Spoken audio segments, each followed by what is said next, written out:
Hola, ¿qué tal, amigos? ¿Cómo están? Bienvenidos a este programa, a este nuevo espacio del Apostolado de Adoración y Liberación, que se llama La Brújula, un lugar que pretende ser un encuentro para debatir, para hablar en libertad, para hablar con la verdad y que pretende traer semanalmente, si Dios nos lo permite, pues personas que nos puedan aportar grandes conocimientos, por supuesto, pero también desde la verdad y no desde la dictadura del pensamiento único que hoy atribula al mundo. Yo quería que para el estreno de este nuevo espacio llamado La Brújula, espacio de debate, de compartir ideas, como les digo, me acompañaran tres personas en concreto y gracias a Dios y a su generosidad lo he conseguido y aquí están. Se lo agradezco mucho a ellos tres. Buenas noches, Jorge. Buenas noches, ¿cómo están? Muy bien, don Antonio, buenas noches. Muy buenas noches. Enrique, buenas noches.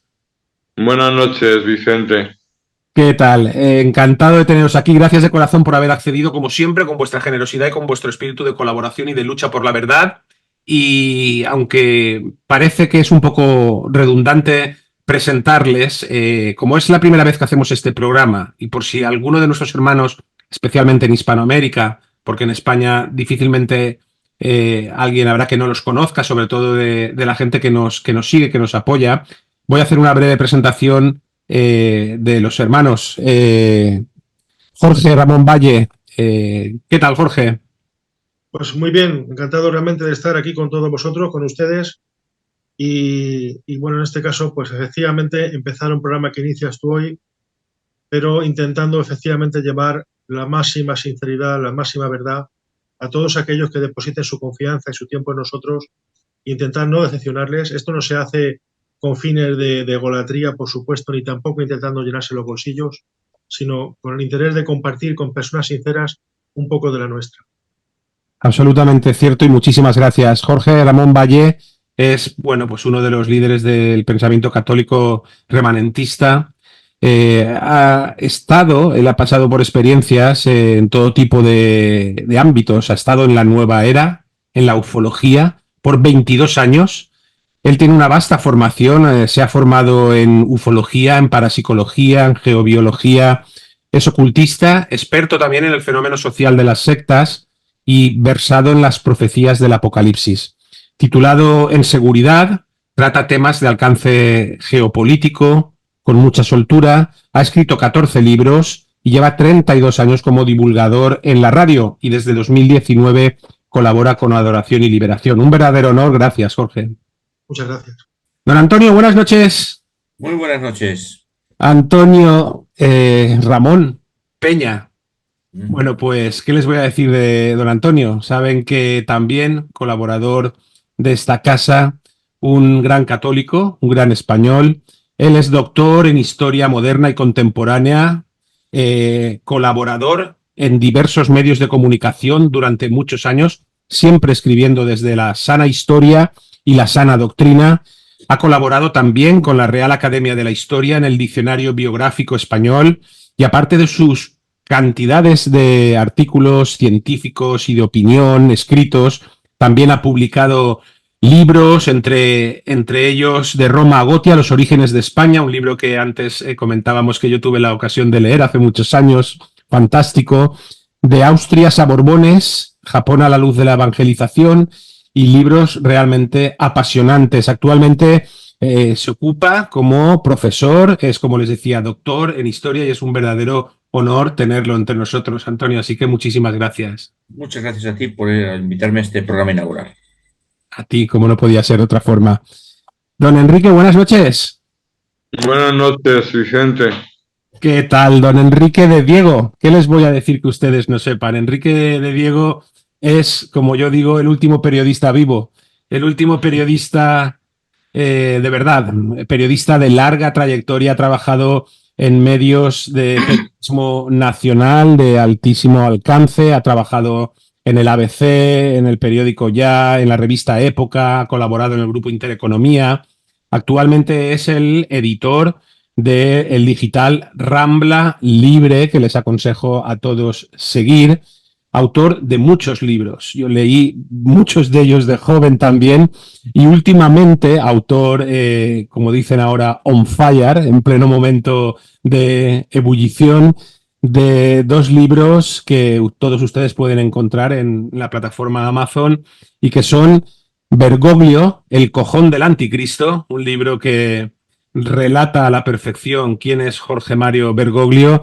El libro, como el mismo Enrique dice, que acabará con el Ocupa del Vaticano. Y si es un libro no poco polémico e interesante, no lo es menos su último bestseller, Leticia, satánica y adúltera.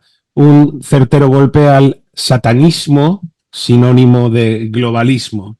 Así que, como ustedes ven, el menú es de los de boda real, porque realmente los invitados que tengo aquí, solo puedo decir que es un honor tenerlos. Chicos, arrancamos, si os parece. Gracias de corazón y quería haceros una primera pregunta para que cualquiera de vosotros que quiera comenzar pues pueda iniciar el debate. Nosotros, por la gracia de Dios, compartimos arriba o abajo pues una misma línea, lo que llaman editorial, ¿no? Pero sobre todo compartimos también una misma línea espiritual. A los ojos de cómo nosotros vemos las cosas desde nuestra fe, desde nuestro sentido de españoles, desde nuestro sentido de los valores tradicionales, de intentar preservar lo que por todas las formas nos quieren arrebatar. ¿Cómo veis la situación actual tanto del mundo como de la Iglesia, que se supone que debería, la Iglesia oficial, por supuesto me refiero, estar actuando como siempre actuó, pues como parapeto de los planes del maligno en la tierra? Libremente. Cualquiera de vosotros.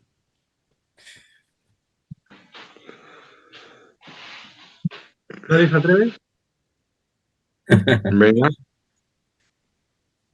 Venga, va, no me vayan a tener vergüenza, ¿eh? Venga, empiezo yo mismo por ser Venga, el más Jorge. feo. Venga. Pues mire, yo qué puedo decir, acabo de cumplir hace poco, te lo dije, amigo Vicente, de 51 años, y hace como, no sé, como 32 o 33 años hice el servicio armado en las Fuerzas Aéreas Españolas. Era otra época, en aquella época estaba Felipe González con Alfonso Guerra como vicepresidente, Narcís Serra ministro de Defensa. Yo decir que de socialista tengo poco o nada absolutamente, ni sombra socialista, ¿no? Precisamente por venir de una familia de gente de izquierda, PSOE, CNT, entonces quedé vacunado para toda mi vida y bien alejado de ese tipo de ideas, ¿no? Por razones muy personales. Pero era otra época, y aquel PSOE de Felipe González todavía se veía un espíritu medianamente castrense. Y él siempre defendió y decía con aquella voz que tenía, yo, bueno, hice servicio militar, por lo cual me siento muy orgulloso de mi año de servicio armado, etc. Y es cierto, todavía en aquella época España parecía un poco España. Es increíble, ¿no? Años más tarde, en el año 2009-2010, ingresé en la Organización Cívico-Militar Reales Tercios de España, de la que me fui en el año 2014 con el grado interior de alférez, y actualmente soy capitán de la Unidad Histórico-Militar, organización también cívico-militar con presencia en toda España, miembro de varias asociaciones de veteranos de la Fuerza Armada, y un gran cariño le tengo a eso. Y habiendo pasado por seguridad privada muchos años de mi vida, he sido también funcionario, también he sido agente de seguridad interino de la región de Murcia, pues yo creo en esos valores. Juré bandera, los juramentos, como cuando uno le bautizan, desgraciadamente cuando nos bautizan no tenemos conocimiento para entender el trance, el ritual por el que pasamos. Y toda la vida son rituales, de algún modo, ¿no? Los rituales religiosos, los que más se deberían defender, como se dice, hasta la última gota de tu sangre, etcétera. ¿Y qué es el hombre? Como decían los romanos, no merece vivir el que por un alto ideal no está dispuesto a morir. La patria lo es todo. La patria lo es todo. Y estos que no tienen patria, precisamente la gente que vive en aquellas naciones árabes y que luchan por unos centímetros de tierra, saben la importancia y lo vital realmente de tener tu patria como tienes tus padres y como tienes tu esencia, el conocer la gallardía de tu apellido, etcétera. Por tanto, sin esos valores, sin unos valores religiosos, que la religión une, el espíritu nacional une, como saben bien también, hubieran sabido los romanos de épocas pasadas, y cuando precisamente la caída del Imperio Romano, ¿verdad? Precisamente ¿por qué? Porque se perdieron esos valores. Cuando las generaciones, cuando los modelos de civilización pierden su identidad, precisamente es cuando viene la debacle, la declive, y en este caso las naciones bárbaras, etcétera, son las que aprovechan para desintegrar, destruir o espíritus bárbaros, o en este caso espíritus alejados de ese espíritu nacional, espíritus realmente extranjeros, en el sentido más amplio de la palabra, son los que se introducen como bacterias en un torrente sanguíneo, destruyendo a los leucocitos, impidiéndoles que lleven a cabo su gran misión de defender ese cuerpo, ese organismo sin el cual no es posible la vida. La vida no es compatible con la vida biológica en ese sentido. Por tanto, una identidad nacional, una identidad religiosa. Sin ella, para mí, los pueblos simplemente no son posibles. Gracias, Jorge. ¿Creéis que estamos haciendo ese paralelismo que ha explicado Jorge en la caída del imperio, o eso ya pasó y estamos en tiempos de resurgir de las cenizas? ¿Cómo lo veis? Bueno, pues es que la caída de Occidente, la destrucción de Occidente, desde hace ya mucho tiempo. Podría remontarme a la Revolución Francesa, que es realmente cuando se rompe todo. Las ideas ilustradas, especialmente la Revolución Francesa, y a partir de ahí asentado por Napoleón, lo que hace es acabar con Dios. Si se acaba con Dios, se acaba con la patria. No hay patria, no hay patrimonio, no hay padre. Por eso hay que acabar con los reyes. Se establecen las repúblicas o monarquías republicanas, que para el caso son lo mismo. Se ha de sustituir por la patria, como no hay, se ha de sustituir por la nación. Es decir, la patria, y concretamente la patria hispana, no existe, igual que no existen las otras. Y ahora mismo, por dar un salto en el tiempo, lo único, desde mi punto de vista, lo único que somos, pues, colonias de la cábala masónica, la cábala házara que gobierna el mundo. Ahí estamos. Esto se puede comprobar muy claramente desde mi punto de vista en la famosa transición española. Realmente comenzó con una traición, con un señor que se plantó en el Ayun diciendo a los soldados: y yo soy el primer español en derramar su sangre. Y acto seguido, como muy bien han descrito algunos de los que estuvieron aquí en la reunión, se reunió con los mandos y las tropas quietas, que el Sáhara se entrega. Y era todavía príncipe y vivía el invicto general. Esto, bueno, pues está en los papeles de la CIA que sacó a la luz allá por 2011, 2012, no recuerdo, a lo mejor alguno de nuestros contertulios lo recuerda. Y bueno, ¿quién mató a Gabaldón? El asesinato de Gabaldón, en el año 41. Era el encargado de hacer toda la investigación sobre masonería, tenía todos los expedientes de la masonería. Hubo un cierto general que parece ser, o que fue en algunos momentos implicado directa o indirectamente en esa cuestión. En fin. ¿Cabanellas? ¿Perdón? ¿El general Cabanellas? No. Uno que luego tuvo mucha relevancia en la transición. Dejémoslo ahí. ¿Vale? Y que, bueno, pues que se quería mantener de pie cuando todo el mundo estaba de rodillas. En fin, dejémoslo ahí. Realmente el proyecto, ya el abuelo del presente, el que vive, iba a decir vividor, el que vive en la zarzuela, pues ya tenía tratos con Gran Bretaña para entregar las Canarias. sea, en fin. Y bueno, pues ahí estamos. Se pergueñó todo desde dentro. Desde dentro. Ahí tenemos el asesinato de Carrero Blanco. Vino el masón de Kissinger y se va y al día siguiente Carrero, el bueno de Carrero, vuela por los aires. En fin, no quería dejar las bases norteamericanas para la guerra de Yom Kippur, quería desarrollar el propio proyecto nuclear español, en fin, y otra serie de cosas. En fin, somos una colonia. Una colonia, la Constitución se ha hecho así, es todo un engaño, la Constitución de este régimen del 78, y hay muchos que quieren combatir que si las corrupciones, que si las cosas que no funcionan, los independentismos, pero si todo eso está en la Constitución. Es el árbol, más que el árbol, son las raíces, más que las raíces, fue la semilla sembrada.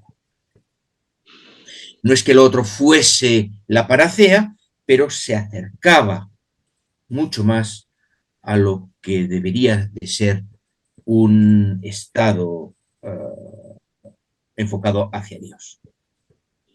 Sin ninguna duda. Enrique, ¿cómo lo ves tú? Bueno, yo creo son muy interesantes las intervenciones de los dos anteriores contertulios que han dicho. Me gustaría destacar que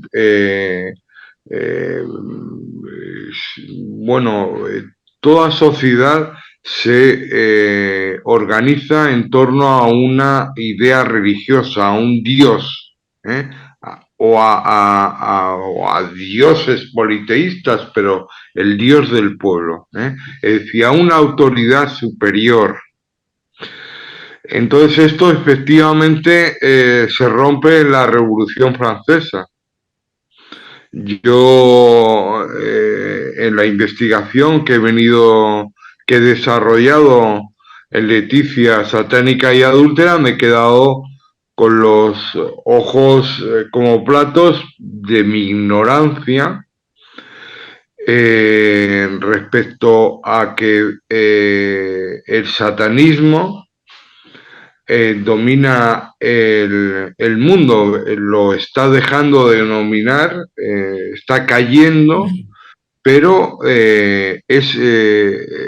yo pensaba que el viejo Satán quería no ser reconocido, es decir, que no se le viera, ¿no? Y para imponer el relativismo. Entonces, la España actual, con este ejemplo de Leticia dando culto a Satán, como todas las familias reales europeas,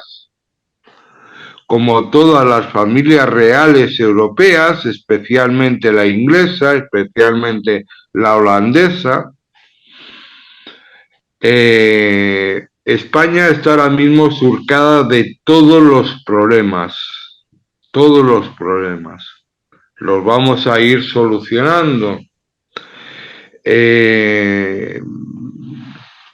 No solo es el problema del separatismo. Cataluña, ¿qué es Cataluña hoy en día? ¿Es la Cataluña de Enric Prat de la Riba, de la nación catalana? ¿O es Cataluñistán? El Vascongadas es Vascongadas, es decir, bueno, o es el Euskal Califato, ¿no? Es decir, aquí hemos jugado con una serie de cuestiones, de negaciones de la realidad mediante los medios de comunicación satánicos a la obediencia de BlackRock, de Vanguard, se han diabolizado una serie de realidades evidentes que la gente luego ha cogido miedo. Esta es una sociedad con mucho miedo al que dirán, y se ha cogido miedo a hablar claro en las cuestiones, a decir en la evidencia. Por ejemplo, pues yo que sé que la delincuencia es cuestión básicamente de extranjeros. Por ejemplo, que si te vienen en pateras, pues mozarrones de mediana edad, jóvenes, pues y no te vienen ninguna mujer, pues luego van a aumentar los delitos sexuales, ¿no? Todo lo vemos, y aquí hay un deterioro creciente de la sociedad española frente al cual hay que reaccionar. Hay que reaccionar. Es el tiempo de la reacción. Es el tiempo de la reacción. Absolutamente. No sé si alguno de vosotros queréis contestar a alguno de los otros contertulios o hacer algún comentario al respecto antes de que avancemos. Adelante, Jorge. Sí, totalmente de acuerdo con el señor Enrique de Diego, que además he oído ya disertaciones en alguna ocasión aquí en tu canal y en algunas televisiones españolas, y no puedo más que estar de acuerdo con él. Me parece un hombre de mucho valor, y ahora que tengo primera ocasión de cruzar palabras con él, decirle que vaya por delante mi admiración, por supuesto, hacia él por su valor y sus trabajos. Un hombre que realmente, como se suele decir, lucha solo, como Marco Antonio cuando se queda solo con Cleopatra y enfrentándose en el papel de Richard Burton contra las huestes de los que habían quedado en el imperio del poder romano, ¿no? Una historia muy, muy trágica de nuestra vieja Europa, ese continente incluso envidiado hoy en día por los norteamericanos. Ya quisieran, con su reciente historia 1776-1783, contagiada efectivamente por el furor de la independencia francesa 1789, y que después corrió como río de pólvora por toda Hispanoamérica, Bolívar y demás personajes, por llamarlo de una forma suave. Efectivamente, en la desunión se encuentra la muerte. Yo, insisto, como exmilitar y como profesional de la seguridad ya 20 años, no puedo verlo de otra forma, y lo comparo siempre porque dicen: los seres humanos estamos intoxicados por valores culturales. Hay que conocer las tendencias de los escritores para saber si me conviene adherirme a ese pensamiento o no. Miren ustedes, no hay más pensamiento que la verdad biológica. Allí, en el fondo del torrente sanguíneo, las células, los glóbulos rojos y los leucocitos, esa es la única verdad que existe. Y quien va contra ese orden natural, contra la defensa del organismo, intenta abrir una brecha en la epidermis del cuerpo, ¿verdad? Introducir bacterias, introducir elementos extraños para atacar no sé cómo decir, para atacar la indisoluble y divina existencia del organismo, que es el baluarte de toda vida. Pues lo que está conduciendo a ese organismo es a la infección, a la putrefacción y a tener que cercenar miembros o acabar el cuerpo dentro de una caja de madera con un Cristo de bronce encima. No se puede entender la unidad de un país y los principios indiscutibles de la nación, que es un control de las fronteras, y no abramos todo realmente y que la gente circule como hormigas, y bueno, pues inclusive no solamente exceso de ingreso de individuos que a lo mejor en la sociedad no puede permitirse soportar, porque el buenismo está muy bien, pero el buenismo corrompe el cuerpo y lo condena a una muerte prematura, sino que inclusive nos encontramos con inclusive proliferación de enfermedades como la tuberculosis, que ya se daban por extinguidas, insectos que vienen de otros países, larvas, ciertas cosas, avispas, como la avispa africana. ¿Qué quieren que les diga? Estamos hartos de verlo en la televisión y todos lo sabemos. Pero cuando uno acepta el buenismo y da igual 8,80, ese organismo está condenado a la muerte, o a acabar enquilosado, muriendo de asco en un sofá, que creo que ninguna persona con 2 dedos de frente desee eso, ni para su cuerpo, ni para el gran cuerpo global compartido que todos compartimos, que es el país donde todos vivimos, células de ese gran cuerpo que es la nación. Absolutamente, Jorge. A los tres os quiero preguntar, Esta foto fija que habéis plasmado, que no puede ser más certera, que compartimos básicamente, porque yo tengo la suerte de saber más o menos cómo pensáis los tres y creo que compartimos. Sobre todo, lo importante no es que la compartamos nosotros, es que es la verdad. La verdad que la ideología woke de hoy y la cultura de la cancelación impide que se extienda, ¿no?, por todos los medios, salvo en pequeños reductos de libertad ahogados que ahí vamos como podemos sacando la cabeza, ¿no? Esta foto que habéis realizado y que yo con los tres he hablado sobre estos temas, ¿creéis, por lo que voy a decir, que en cuanto a la casta política mundial, porque al fin y al cabo, pues bueno, hablamos del gobierno de los Estados Unidos, hablamos de los gobiernos de estas supuestas democracias occidentales europeas, y no digamos ya si hablamos del desgobierno absoluto de nuestra querida España, ¿creéis que todas esas castas políticas no pueden nunca encontrar solución a todo lo que estamos planteando, porque justamente están puestas ahí para crear ese problema y acabar con las patrias, con Dios y con los reyes de antes?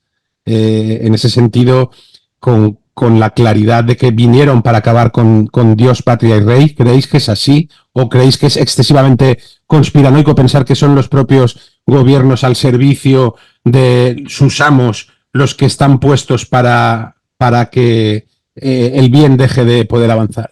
Jorge. 10 segundos, por favor, 10 segundos y le tiro el órdago al señor de Diego. Lo dijo él al principio de su intervención. No son los poderes humanos. Hay un poder que está por encima de los poderes humanos. Es un poder satánico, un ser que existe, que no tiene precisamente cuernos, un tridente, un rabo y anda moviendo unas ollas en el infierno con unas cucharas tremendas, ¿verdad? Como decía mi abuelo hace 30 años, que en paz descanse. No existe ese infierno, es una imagen medieval, religiosa pero medieval. El ser humano ha interpretado las realidades religiosas con acuerdo a su modelo cultural. Pero, y le tiro el órdago al señor de Diego, efectivamente existe un poder satánico en la sociedad. Vivimos en una época hedonista y pro-agnosticista o pro-ateísta. Parece que la persona es muy inteligente si dice que es ateo. Y claro, lógicamente, evidenciar ese poder oculto, que hay 6.000 familias a nivel mundial sobre cuyos hombros reposa el poder mundial, y todos estos señores adoran a un Dios. No es el Dios que está en la cruz. Por favor, el señor de Diego, me gustaría oírle. Yo te agradezco mucho el reto, ¿no? Pero es un reto que acepto con mucho gusto. Es decir, hay un infierno que arde y están los Rothschild.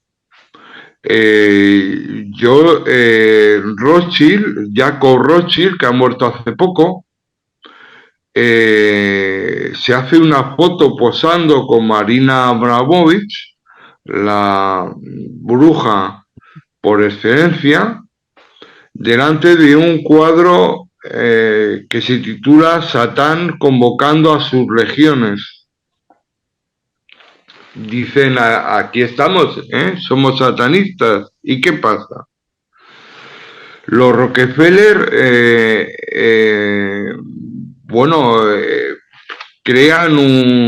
hacen un monumento a Lucifer en Manhattan y le llaman a su rascacielos 666. Luego tenemos el mundo del entretenimiento, es decir, la empresa Disney, dice, no serán capaces de hacer a Satán protagonista. Pues tienen 3 series, Little Demon, Pauline y Wiz. Dice, pero esto es aberrante, ¿no? Esto es aberrante. En Idaho, el templo satánico protesta públicamente y saca comunicados y va a la justicia porque prohíban el aborto, porque eso contradice su credo religioso aberrante que contempla los sacrificios rituales. Bueno, luego en Netflix ponen, sin que venga a cuento, en todos los contenidos para niños, un lema: Jesús, no amo a Jesús. Dices, bueno, pero han perdido la cabeza, ¿no? Satán cree que que domina el mundo y que va a sentarse, va a recoger el botín, y como le dice a Sor María Brondona, no sé qué, de Hungría, la Virgen, dice, cuando crea que tiene el mundo a sus pies y se va a sentar en el pedestal, pues le voy a arrebatar el botín. La victoria solo es de mi hijo y mía, ¿no? Luego, en entretenimiento, pues todos los que figuran son satánicos, es decir, Madonna, Bud Bunny, gente que yo no conocía, ¿no? Que he estado investigando y homenajean a Satán. Jay Z, Lady Gaga, Shakira, en los videoclips, en todas las cuestiones introducen elementos satánicos. Pero el satanismo mayor preside, se sienta, ocupa, usurpa la sede de Pedro. Es Bergoglio. Ayer vi un reportaje de Manolo Moraz, Nicolás Moraz, que es un gran periodista argentino, que no tiene fe, pero que investiga muy bien, y dice que si él tuviera fe diría que Bergoglio es un ser diabólico. Es decir, luego las castas estas nacionales que ha dicho, y con esto termino, son enemigos interiores nuestros, obedecen a Satán por, no sé, les deben de poner dinero en paraísos fiscales, o simplemente no se asciende en la estructura política si no pasa esto. Al único que le he oído fue un político con el que yo he tenido mucha amistad en su tiempo, que fue Eduardo Zaplana. Es decir, después de cuando ya estaba en Telefónica, antes de la corrupción, nos reunimos a desayunar, y en un momento dado hizo así un silencio de expectación y me dijo: bueno, las 2 veces anteriores se ha llevado a la gente a las trincheras, ahora no se sabe qué hacer. Luego, pasados pocos años, hemos visto que sabían qué hacer. Tremenda revelación, absolutamente tremenda, ciertamente, Enrique.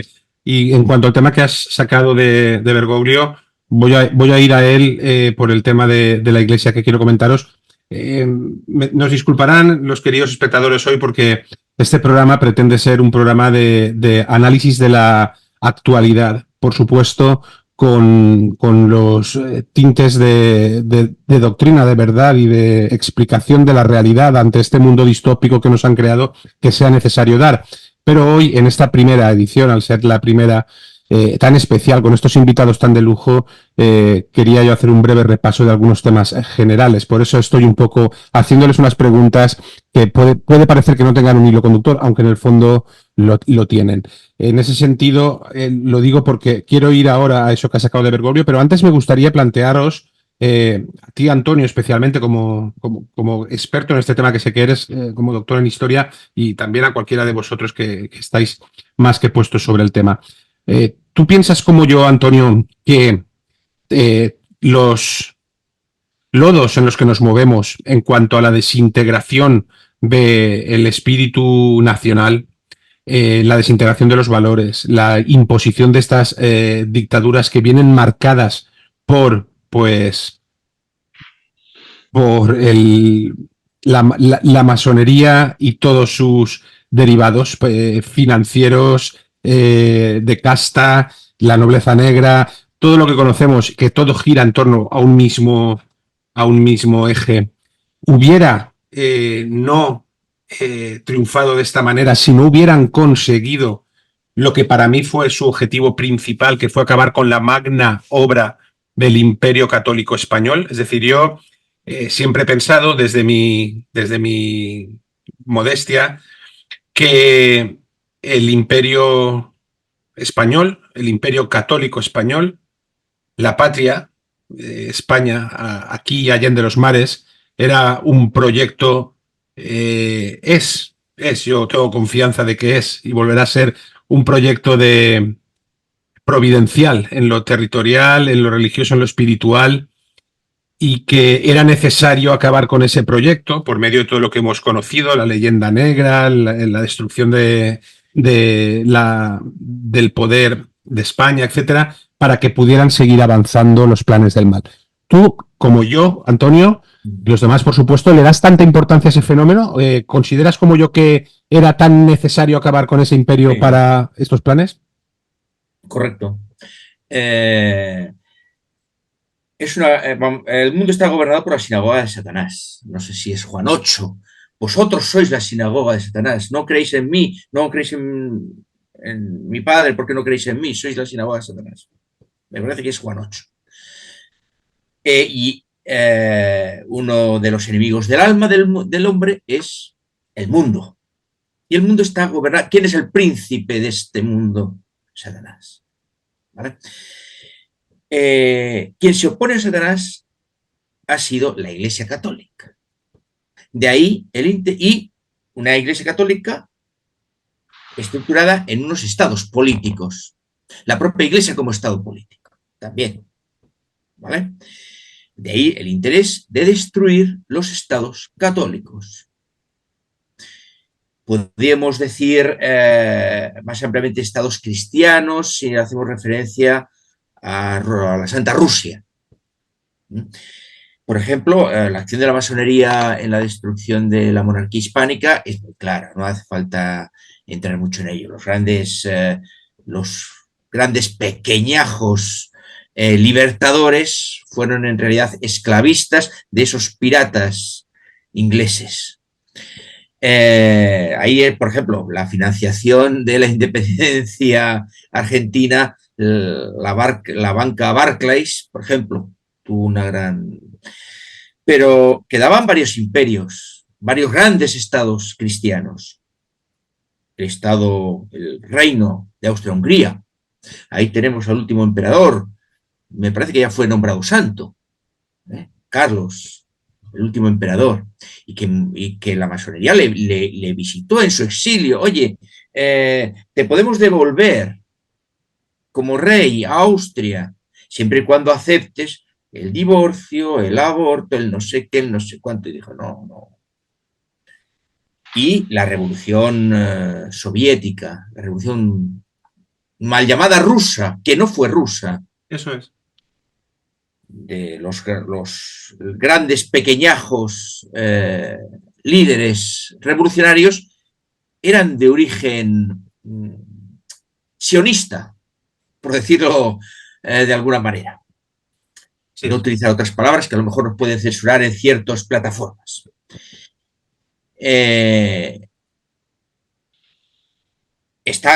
Desde Lenin a Stalin, ahí estaba financiado por la banca Rothschild. ¿Quién financiaba, por ejemplo, Hitler? Los Rockefeller, por ejemplo. Había que cargarse todo un mundo y los estados que protegían ese mundo. Es curioso que el último que hace, ahí tenemos, por ejemplo, la sede visible de esa sinagoga, es en Nueva York, en un edificio que está presidido por una efigie de Prometeo, donde hay una pista de patinaje y todos patinan y se divierten a los pies de Prometeo. Bueno, eso lo vemos en las películas navideñas. Es curioso que, bueno, ahí tenemos presidentes desde Wilson, masones desde Wilson, los Roosevelt. Pero es curioso que en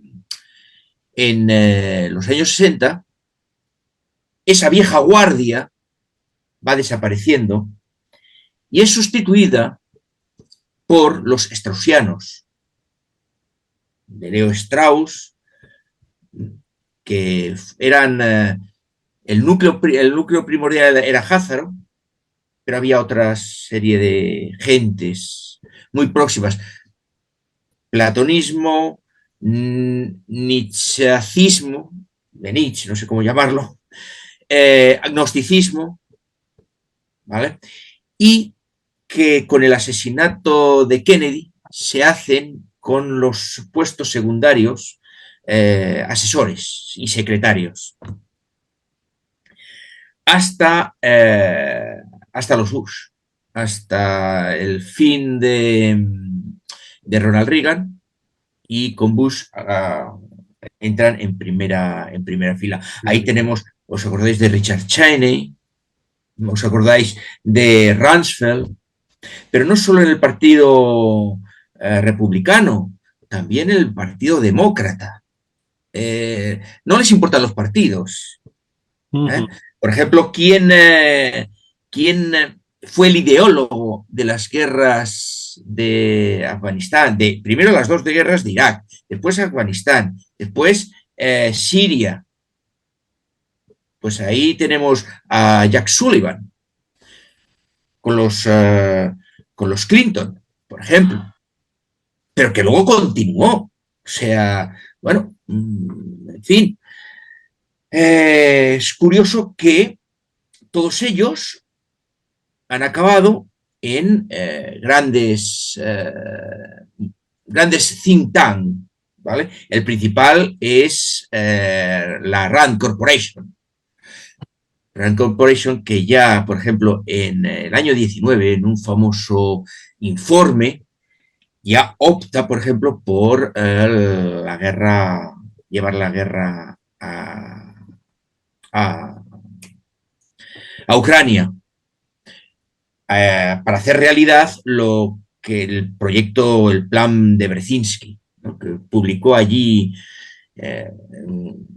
en diversas ocasiones, pero hay un ensayo, el más famoso quizá es El Gran Tablero Mundial. Hay que aislar a China, hay que destruir Rusia y evitar una unión o una relación entre la Unión Europea y Rusia. Todo se centra ahí, en este ámbito, en la realización de ese plan Brzezinski. Puedo continuar después, pero quiero dar paso Tremendo. No sé si queréis añadir alguna cosa, pero sí, ciertamente es tremendo. Y también, Antonio, entiendo que también importante, por eso también te lo traía, en evitar cualquier atisbo de que España siguiera ejerciendo su influencia en Hispanoamérica, ¿no? Porque también era tan importante casi tener aislada a Europa de Rusia como a la propia Europa de Hispanoamérica, ¿no? En ese sentido. No sé, Jorge o Enrique, ¿queréis añadir alguna cosa al respecto? No, lo vemos correcto, por lo menos en mi caso lo veo muy, muy bien razonado y bastante certero. Voy entonces a lo que planteaba Enrique, porque os voy a lanzar una cuestión que seguro es polémica, siempre lo es, pero no por ello no deja de interesarme escucharos. Evidentemente sabemos los tres, de una forma u otra, lo habéis mencionado y lo conocéis, que pues el último parapeto, trinchera contra el poder del mal es evidentemente la Iglesia Católica. Lo será hasta el punto de que Cristo ha vencido ya para nosotros, y es evidente que el poder del infierno no podrá vencer a la Iglesia Católica jamás, pero a nivel geopolítico, a nivel estratégico, el último obstáculo que los enemigos de Dios y del bien han tenido siempre en fijación ha sido la Iglesia Católica. De ahí la operación de acoso y derribo y de destrucción contra la Iglesia Católica. Yo creo que todos los que estamos aquí podemos estar de acuerdo en lo que ha sucedido en la Iglesia de 2013 en adelante. Pero, ¿cómo veis vosotros, y digo polémico porque esto siempre trae muchas opiniones divergentes dentro de aquellos que estamos luchando por la Iglesia Católica de verdad? ¿Cómo veis vosotros el tema de que Bergoglio no ha sido un champiñón que ha crecido de la nada? Es decir, todos aquellos que reconocemos que los anteriores papas han sido papas, sin dejar de reconocer los fallos que han cometido desde el Concilio Vaticano II aquí, también quienes piensan que los últimos papas después del Concilio Vaticano II no han sido papas, entramos en unos debates bastante complejos en ese sentido. Porque hay quien la idea de la Iglesia Católica como perfecta, estoy hablando por supuesto de lo humano, de la jerarquía, de la dirección. La Iglesia Católica es santa porque es la esposa de Cristo. Me refiero a la Iglesia jerárquica formada por hombres. Hay quien piensa que hasta el 13 de marzo de 2013 todo era perfecto, maravilloso, y que a partir de ahí... Perdóname, Jorge, quiero dejar bien clara mi posición. Vamos sí, acabo. Y que a partir de ahí, del 13 de marzo de 2013, comenzaban todos los males, ¿no? Evidentemente, sí, el mal superior y supremo es el que padecemos en este momento. Además de que, desde mi punto de vista, ya lo hablo por mí, el sujeto que ocupa la silla de Pedro no es papa, ni puede serlo, evidentemente. Pero, ¿nació Bergoglio como un champiñón? Esta es la cuestión. Antonio. El problema no está en Bergoglio. El problema está en el Concilio Vaticano II.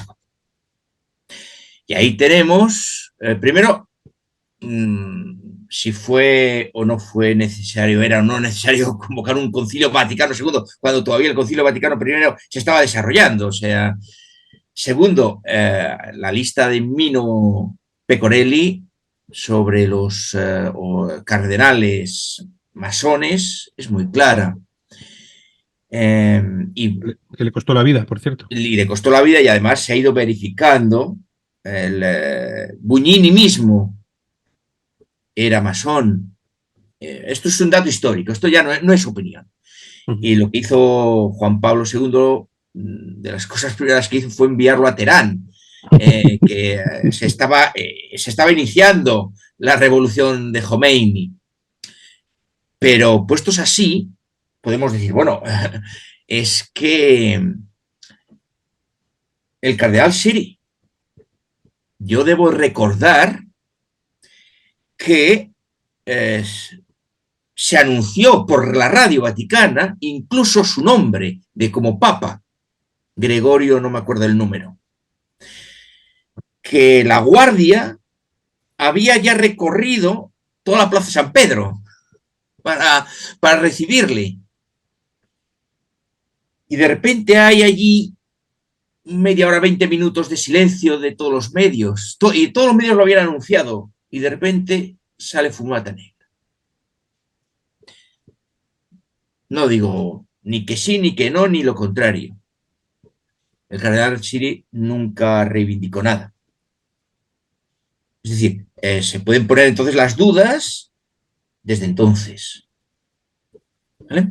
Ahora bien, digamos que todos son legítimos, canónicamente elegidos.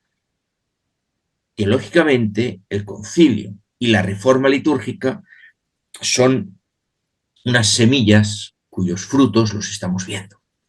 Esto que tenemos ahora no es más que lo que se sembró entonces.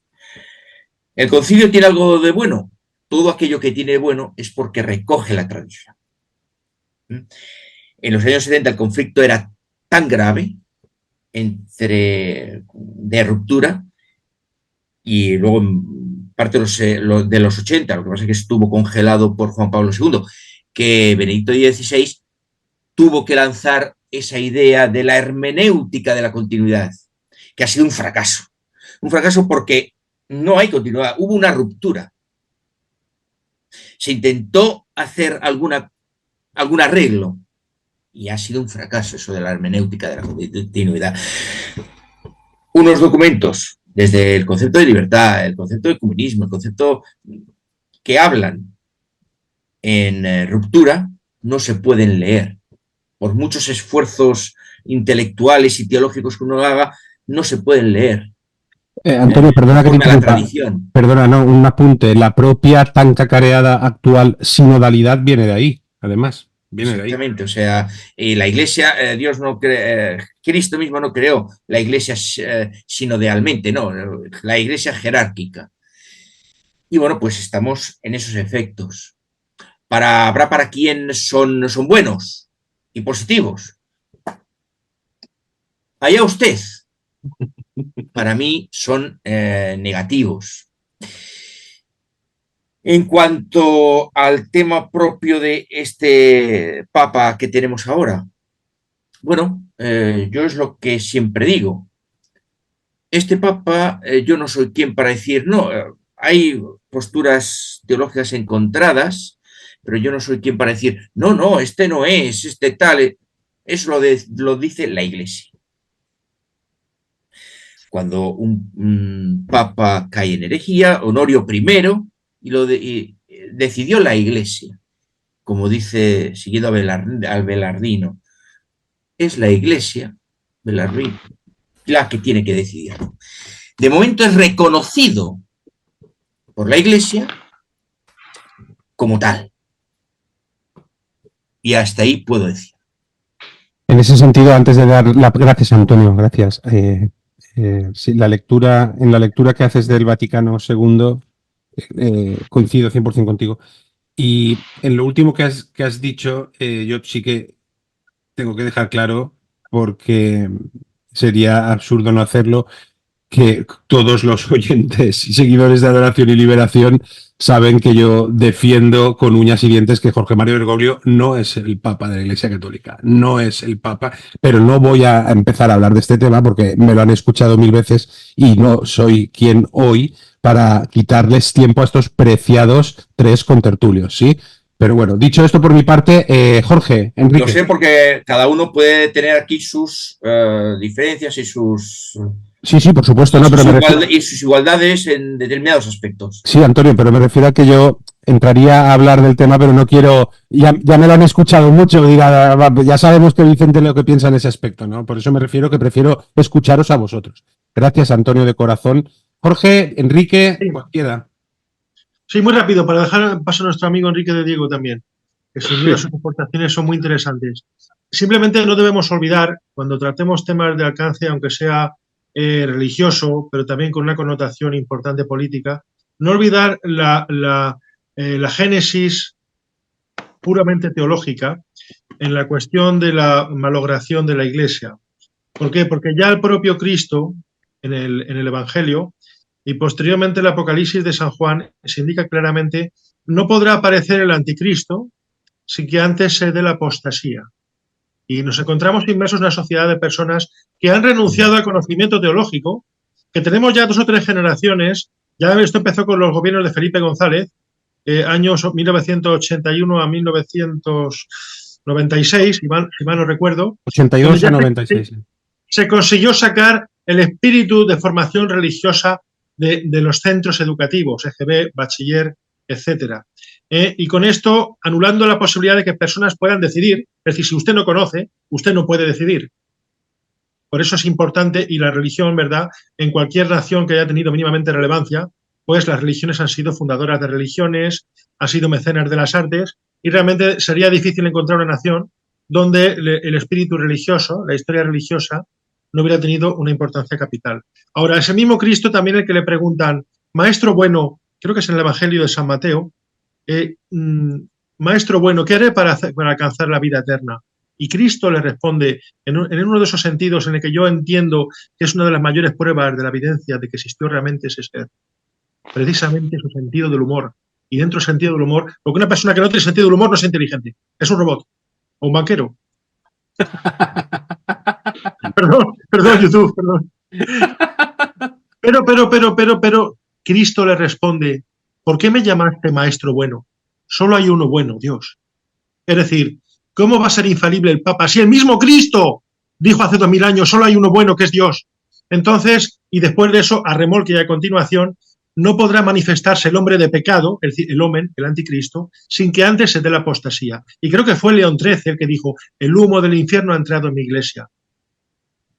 No sé si fue ese papa u otro, el que vio también al diablo unas risas terribles, riéndose y pidiendo una gracia especial a Yahvé, a Dios Padre, para que le diera un siglo para llevarse a toda la humanidad al infierno. Estamos viviendo en ese tiempo y no se puede no ser celoso de la palabra de Dios. Yo de haber vivido en el primer siglo en Israel sería un celote, seguro, me da igual cómo acabara, porque es que noto, como dice Cristo, si esto no me siguieran, las piedras se levantarían y me seguirían. Es decir, esa falta de espíritu religioso es inconcebible para mí, por lo menos, como una persona que he dedicado más de la mitad de mi vida, 2/3 de mi vida, a estudiar el mensaje teológico, y el hecho de descubrir que existe profecía cumplida en nuestros propios días. Y dejo un órdago para que lo quiera coger. ¿Cómo es posible que un personaje, un paleto, allí en el siglo I, el único apóstol que sobrevivió, precisamente que tuvo el valor de acercarse a la cruz de Cristo, San Juan, en Patmos,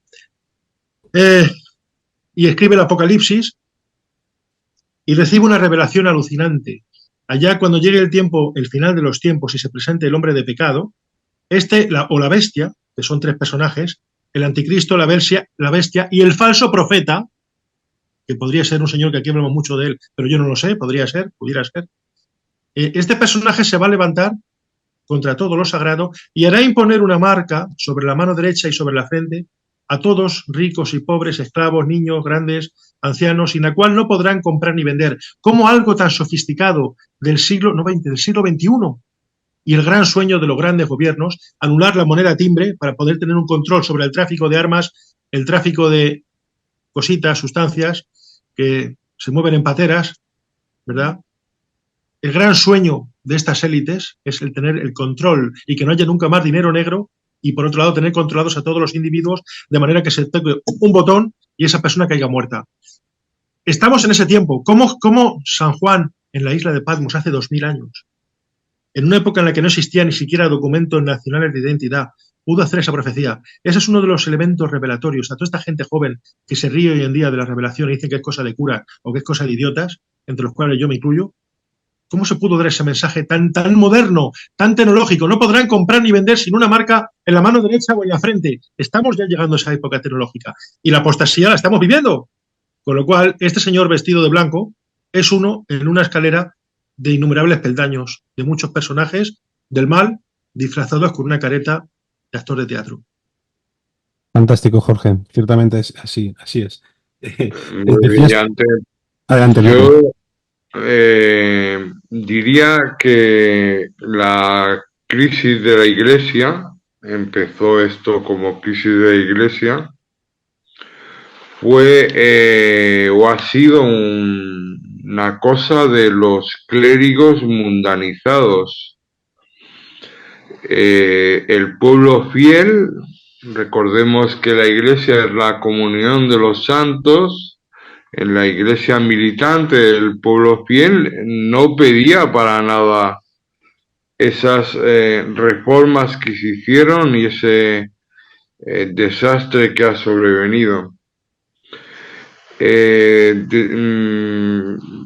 todas formas, Bergoglio no es papa por el forro de los cojones, ¿no? Es decir, es un apóstata, no cree en Cristo, en la divinidad de Cristo. Hay pruebas, y me remito a mi libro Bergoglio, el cojón del anticristo. Es puesto en una pinza por 2 elementos: la mafia de San Galo, que dice el cardenal Daniels, y por la John Podestá y Hillary Clinton, en lo que califican de la primavera católica. Por el primer tema está excomulgado late sententia. Yo entiendo que alguien excomulgado late sententia por la University Dominici Gregis de San Juan Pablo II no puede ser elegido papa. Es decir, aparte de que no, que no cree que el periodista Scalfari escribió que Bergoglio en la intimidad, en las conversaciones culturales, no cree que Jesucristo es una figura, un hombre excelso, pero que no es Dios, que me parece muy bien que lo crea Bergoglio, pero fuera de la iglesia, igual que me parece muy bien que le entierren en un vertedero de Roma, que es lo que se merece. Luego el cardenal McCarrick, el depredador sexual McCarrick, al que ha protegido Bergoglio, hace público en una conferencia en la Universidad de Villanova, católica, que él y el cardenal Cormac Murphy, el de Inglaterra, ¿no? El primado de Inglaterra, que van a ver a Bergoglio y le dicen que es su papa, que le hacen papa si decide esto, es decir, los gays, los no sé cuántos, si destruye a la iglesia. Luego vemos también toda la corrupción, toda la hipocresía que acompaña a Bergoglio, que habla continuamente de los pobres, y las finanzas del Vaticano son un auténtico desastre, que desaparece el dinero continuamente. Entonces tenemos la apostasía. Dice la Virgen, bueno, dice más bien San Miguel, porque allá le da pena, en Garabandal, que muchos clérigos, obispos y cardenales van por el camino de la perdición y llevan a muchas almas detrás. Yo veo a todos los cardenales yendo por el camino a la perdición, porque hay cardenales muy buenos, como el cardenal Zen, el cardenal Sara, pero ¿por qué no se ponen de acuerdo para hacer un cónclave? ¿Por qué no se ponen de acuerdo para hacerle una corrección fraterna previa, como ha pedido el padre José Mari Misibeto, es decir, lleno de ingenuidad, ¿no? Los errores que ha cometido, y la Iglesia, abandonemos el Vaticano, que es una escoria, una podredumbre, una putrefacción, y si somos 12, pues ya está, nos enfrentamos al mundo y salvaremos al mundo. Esos últimos apóstoles de los últimos tiempos de San Luis de Montfort, que salen y que no les, aparentemente no tienen poder, pero con su ejemplo, enfrentándose al mundo, no cediendo al mundo, no apostatando, pues convierten a todos. Estamos en el Apocalipsis, como ha dicho muy bien el que me ha precedido, pero estamos ya ante la caída de la Gran Babilonia, que sucede de la noche a la mañana. Todo el mundo se queda asombrado de la caída de Babilonia. por la que todos hacían negocio y se enriquecían, como sucede ahora mismo, que vivimos en un mundo de mentira, en un mundo de mentira, en el que todo lo que se nos comunica es mentira. Todo lo que sale por la televisión, por los medios de comunicación, es mentira. Es mentira. No es que sea de BlackRock o de Satán, que es el padre de la mentira, es que es mentira. Es que hay que vivir con los criterios completamente distintos. No ver la televisión, por supuesto. Está llegando San Miguel. Está llegando San Miguel y vamos a ganar. Bueno, que estamos en la gran apostasía, eso es muy claro. El mundo cristiano acabó y acabó con los últimos reductos fueron durante las revoluciones liberales, donde se intentó hacer una oposición y ganaron las revoluciones liberales. El liberalismo es pecado, y está condenado por la Iglesia. El socialismo es hijo del liberalismo. Eso hay que tenerlo muy en cuenta. Y el padre de todos es la masonería. ¿Vale? Estamos desde mi punto de vista, en el cumplimiento profético de Fátima, Garabandal, Akita y de tantos otros. Estamos en ese momento. Hemos hecho, don Vicente, algunos programas al respecto sobre esa cuestión. Entonces, esto está muy claro, ¿vale? Y se nos anuncia lo que siempre hemos hablado. Un gran monarca y un papa santo. Y de nuevo la cristiandad será restaurada, gobernada espiritualmente por la cabeza y temporalmente por el emperador. De nuevo, restaurados. ¿Cuándo sucederá? Dios quiera que lo veamos. Porque, como dicen las profecías, aquellos que lo vean vivirán tiempos felices. Sí es.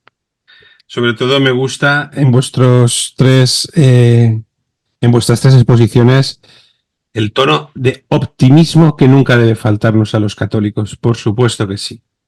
Sobre todo porque sabemos que la partida está ganada desde el principio por Cristo en la cruz y que solo hay que querer, eso sí, acoger la redención que Él nos regala. Sois realmente fantásticos. A mí me encanta. Quería añadir una cosa, don Vicente. Sí, Antonio. Y me parece que se nos está quedando ahí. Todo esto tiene que venir, el propio catecismo lo dice, por la pasión de la Iglesia y por un cataclismo que está anunciado en tantas y tantas profecías. Y ese cataclismo, yo lo identifico con una gran guerra, esa gran guerra que luego va a venir alguien que diga, yo lo soluciono todo, yo soy, yo y todos, pero queréis que se eliminen las guerras, la enfermedad, esto, tal, poneros la marca. Eso solo puede venir a través de ese gran cataclismo que lo estamos incubando hoy. Es curioso que la Cábala, a la que me hacía referencia antes, sí, ha estado intentando, primero, a través de Ucrania. Putin ha estado ahí resistiendo. Cualquier otro gobernante ya hubiera empezado a... Bueno, de hace tiempo ya. Ha resistido. Ahora parece que le van a enviar, las tropas de la OTAN ya están allí hace tiempo, no oficialmente como tropas OTAN, pero ya están allí casi desde el principio. Pero parece que le van a enviar ya oficialmente. Veremos cómo responde Putin. No le ha resultado. Bueno, pues vamos a abrir al asunto otro frente. Y de repente estalla el frente israelí-palestino. Parece que esto no acaba. Vamos a ver el de Taiwán. Vamos a ver si el de Ucrania no funciona. Vamos a ver si le podemos incitar por la Transnistria, a ver si podemos, y así van haciendo, hasta que está allí. Pensemos que en la Rusia de Putin, toda esta merdé que estamos viviendo ahora aquí socialmente, con estas leyes, no las tienen allí. Es más, la legislación va en dirección opuesta Así es. a la que aquí tenemos. Es decir, sería un buen lugar para ir a vivir. Pero recordemos las profecías. Rusia atacará. Rusia atacará. Con lo cual, bueno, pues estamos al borde de esa situación. Sin ninguna duda. Y además me has leído el pensamiento porque iba a deciros precisamente, Antonio, que, bueno, que se me quedan 800.000 temas en el tintero, porque, claro, pretender, pues en un primer programa, pues dar unas pinceladas, ¿no? Es muy difícil, y más con contertulios como vosotros tres, a los que a cada uno de vosotros tres os podríamos estar escuchando horas. Entonces, bueno, yo desde ya os invito a volver. Espero que lo consideréis así.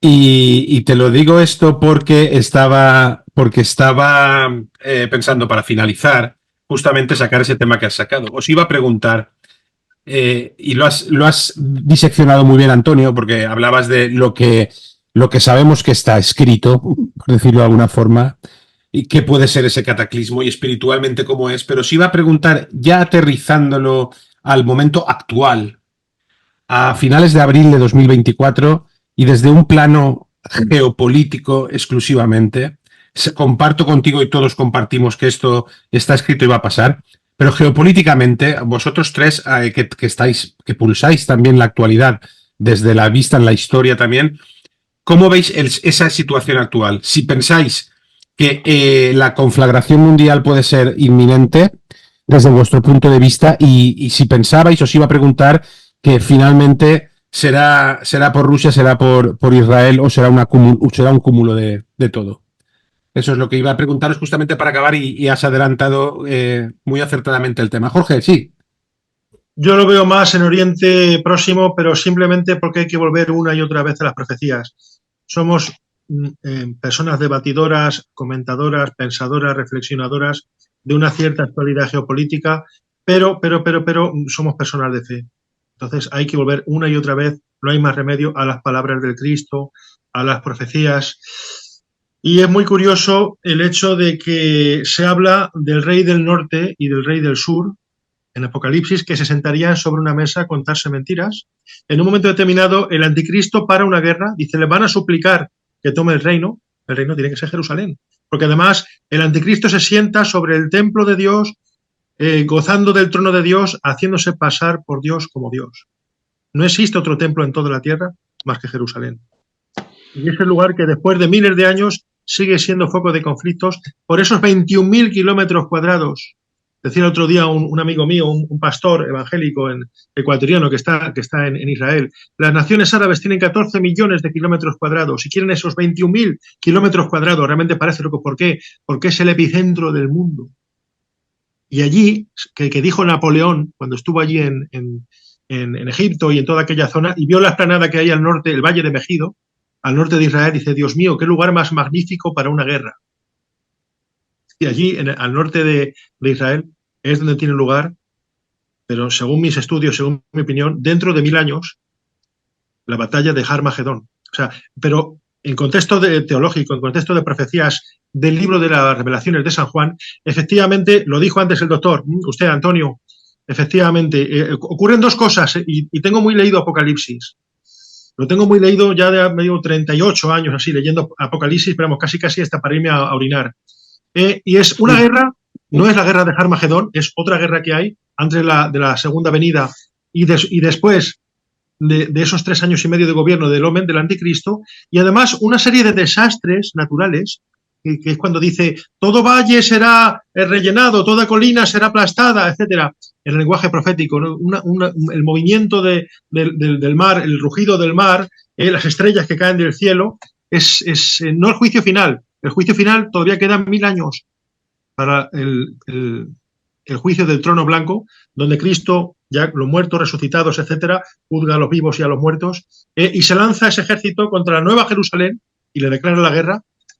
Y ahí es cuando son enviados estos personajes al lago de fuego, etcétera. Aún quedan 1000 años para esa guerra. Pero ahora tiene lugar una gran guerra. Podría ser en Oriente Próximo. No veo otro escenario. Para mí, Ucrania, por supuesto, es terrible, grave, están habiendo pérdidas humanas, pero es algo enquistado, algo que se ha quedado cristalizado, que no le veo mayor. Y este tipo de personajes, como Vladimir Putin, Muammar el Gaddafi, el de Libia, no recuerdo ahora mismo, Saddam Hussein, 1991, Primera y Segunda Guerra del Golfo, son personajes que estas personas tienen que desaparecer, porque tiene que aparecer un personaje que sea un aglutinador de los le van a adorar, según Apocalipsis, le van a pedir el reino, le van a suplicar que tome el poder del reino. Es alguien que va a tener inclusive poderes sobrenaturales. No olvidemos la función teológica. No es algo solamente político. Hay un teatro político, pero hay un teatro teológico. Y este personaje va a estar rodeado inclusive de supuestos milagros, etcétera. Y tiene que aparecer, según las profecías, creación del Estado de Israel, 1948, el reloj profético que se corta a la crucifixión de Cristo en el siglo I, en el año 33, las 70 semanas proféticas del libro de Daniel, que ya todos sabemos del tema, se corta esa última semana, 490 años, 70 semanas, 7 por 7, 49, 490 años, les permite a Tajerjes que vuelvan a Jerusalén a reconstruir su templo, a retomar su ciudad, a su tierra, pero una vez que se restaura el Estado de Israel, 1948, en compensa a la Sociedad de Naciones por los crímenes del Holocausto, hay que contar una semana de años. Es decir, una generación bíblica. No sabemos si son 70, 75, 80 años. La semana flotante que quedó, que son otros 7 años, con lo cual no es posible, no es concebible, para mí como estudioso de las profecías, que el anticristo apareciera mucho más allá del año 2028, 2030 y como mucho 2034. Es decir, es un personaje que o aparece en estos años o ya es que nos habríamos equivocado todos.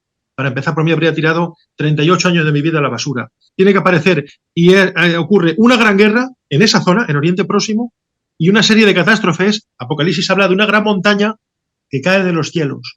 Precisamente tenemos 3 fechas, Memphis, Apophis y otros 2 asteroides importantes, uno de ellos categoría Apolo, años 2027, 2029 y 2032. Qué casualidad. Jorge, muchísimas gracias a ti también. Enrique. Bueno, yo estoy muy asombrado, estoy aprendiendo mucho. Yo prefiero pensar que estamos en una, como dice la Virgen en Ámsterdam, Aida Peterman, que estamos en una guerra espiritual entre el bien y el mal, que esta guerra, en términos apocalípticos, la estamos viviendo, es decir, la vivimos cada día, ¿no? Que es muy difícil, por ejemplo, vivir los sacramentos, que se cierran iglesias en toda Europa, y que esto es muy doloroso para la Virgen y para el Señor, ¿no? Entonces, todo lo que venga será para bien, todo será para bien de los que amamos al Señor. Gloria al Señor en las alturas y aquí paz a los hombres de buena voluntad. Hosana en el cielo, hosana. Todo será para bien. Yo voy a luchar, llamo a rezar, sabiendo que todo será para bien. Amén, así sea. Amén. Pues Antonio, no sé si quieres añadir algo más. Jorge, Enrique, si queréis decir algo antes de finalizar. Y si no, daremos por concluido con pena, os lo digo, este gozoso debate, porque es una maravilla escucharos. Sí, Jorge. 10 segundos. Sí, por supuesto. Con la gratitud de todos los asistentes, que ha sido muy agradable escucharles y son ustedes fenomenales. No debemos darle importancia a la vida o a la muerte. El ser humano es egoísta porque tenemos la condición caída del pecado. quiere la casualidad que haya cumplido 51 años hace poco, que podría decir, ¿no? El tipo es egoísta, ya ha vivido lo mejor de su vida, le da igual morir. No, hombre, a nadie le da igual morir, ¿no? Todos queríamos vivir mucho más. Pero realmente recuerdo un libro religioso hace muchos años, una enciclopedia de formación para chavales del régimen, y decía algo muy bonito, y conservo esa enciclopedia, me la regaló mi padre hace muchos años, tanto como 40, 45, Enciclopedia Álvarez. A lo mejor alguno de ustedes conoce ella. Enciclopedia Álvarez. Decía, el juicio final es algo que asustará a las personas. Para algunos será la muerte, pero para todos será las llaves de la felicidad y de la vida eterna. No tengamos puesta la vista en la mirada, la lungimiranza, que dicen los italianos, de los hombres, en donde la muerte, la enfermedad y la degradación preocupan evidentemente al ser humano, puesto que somos seres caídos y tenemos el principio del egoísmo, sino pensemos en que Cristo, no soy yo ya el que vivo, sino es Cristo el que vive en mí.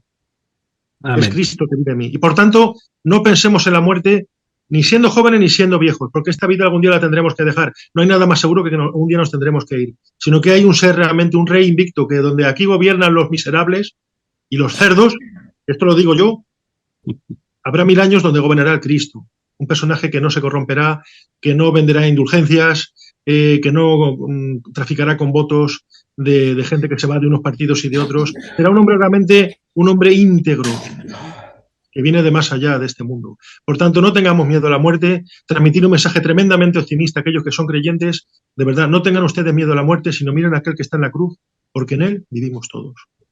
Amén, Jorge. Jorge, Antonio, Enrique, gracias de corazón. Yo creo que, aunque este programa de la brújula no quisiera Dios que continuara, por mí ya habría cumplido su objetivo solo con el primer episodio, porque ha sido una verdadera maravilla, un verdadero privilegio tener a don Jorge Ramón Valle, don Antonio Peña y don Enrique de Diego en este programa. Yo creo que al fin y al cabo esto es una oportunidad para seguir testimoniando la eterna relevancia de nuestro credo juntos. Y así creo que lo habéis hecho, mis queridos hermanos. Gracias de corazón a los tres y a todos ustedes, hermanos. Gracias por habernos acompañado. Yo les ruego únicamente 2 cosas. Que oren por la Iglesia, por el mundo y por nosotros. Nosotros oraremos por ustedes y que difundan esta entrevista, porque no cuesta más que dar a compartir, para que llegue a personas que a lo mejor, quién sabe, escuchándonos, reciben algo de bien. Eso ya queda en manos de Dios. Gracias a los tres, gracias a todos ustedes. Dios les bendiga y le guarde. Hasta el cielo no paramos. ¡Viva Cristo Rey! Viva. Muchas gracias.